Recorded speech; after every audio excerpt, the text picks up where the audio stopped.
রামপুরহাট পৌরসভার সংলগ্ন কিছু অঞ্চলে জল জমার সমস্যা দেখা দিয়েছিল। সেই সব এলাকায় পৌরপতি সৌমেন ভকত মহাশয় নিজে গিয়ে পর্যবেক্ষণ করেন। দ্রুত তিনি উদ্যোগ গ্রহণ করেন এবং কয়েক ঘন্টার মধ্যে এলাকাগুলি থেকে জল নিষ্কাশন করে এলাকাগুলিকে জল মুক্ত করা হয়। এছাড়াও প্রাকৃতিক দুর্যোগের কারণে রামপুরহাটে দুটি অঞ্চলে ওভারগেট ভেঙে পড়ে। সেখানে উপস্থিত থেকে পৌরপতি সৌমেন ভকত প্রয়োজনীয় ব্যবস্থা গ্রহণ করেন। সামনে এই দুর্গোৎসব, তাই শহরের বিভিন্ন ঘাট পরিদর্শন করে রামপুরহাট শহরের জল নিকাশি ব্যবস্থা তদারকি করেন পৌরপতি। 18টি ওয়ার্ডের কাউন্সিলরদের প্রাকৃতিক বিপর্যয় মোকাবিলা করার জন্য প্রস্তুত থাকতে বলা হয়েছে পৌরসভার পক্ষ থেকে।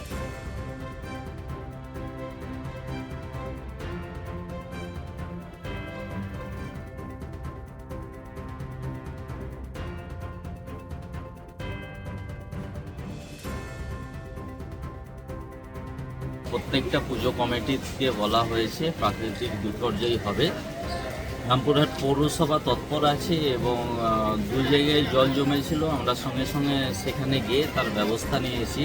কিন্তু দুঃখের বিষয় হচ্ছে দুটো ওভারহেড ভেঙে পড়েছে।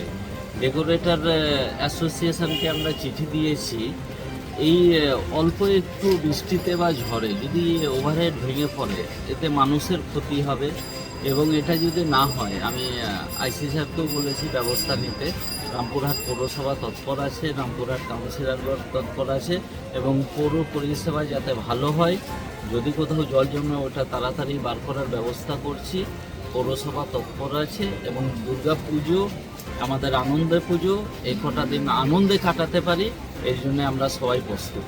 কতগুলি মণ্ডপ পরিদর্শন করলেন আজকে? মোটামুটি যেখানে দেখা যাচ্ছে যে ওয়াটার লগিং আছে বা কোনো সমস্যা আছে সেগুলো 8-10টা মণ্ডপ পরিদর্শন করে দেখলাম এবং পুজো কমিটির সঙ্গে কথাও হলো। তাদেরকে বললাম যে তাদের ওভারহেডগুলো আবার চেক করে নিতে যাতে কোনো অসুবিধা না হয় এবং কাউন্সিলরগণ আমাদের সঙ্গে কিছু ছিলেন এবং তারা নিজের নিজের ওয়ার্ডে তারা কিন্তু নিজের দায়িত্ব পালন করছে। আগত শারদীয়া উৎসব উপলক্ষে শহরবাসীকে কিছু বার্তা দিতে চান? শহরবাসী মা দুর্গা আশীর্বাদ বর্ষিত করুন যে আমরা আনন্দে, স্বাচ্ছন্দ্যে এবং সুস্থ অবস্থায় আমরা দুর্গোৎসব মানাতে পারি। আমাদের শহর রামপুরহাট শহর সম্প্রীতির শহর, সবাই মিলে একসঙ্গে আনন্দ করতে পারি এবং মা দুর্গার আগমনে আমাদের যে আনন্দ, সবাই আমরা এই আনন্দকে মিলিয়ে একসঙ্গে কাঁধে কাঁধ মিলিয়ে দুর্গোৎসব পালন করব। দ্য সহজ পাঠ, সহজ কথা, সঠিক তথ্য।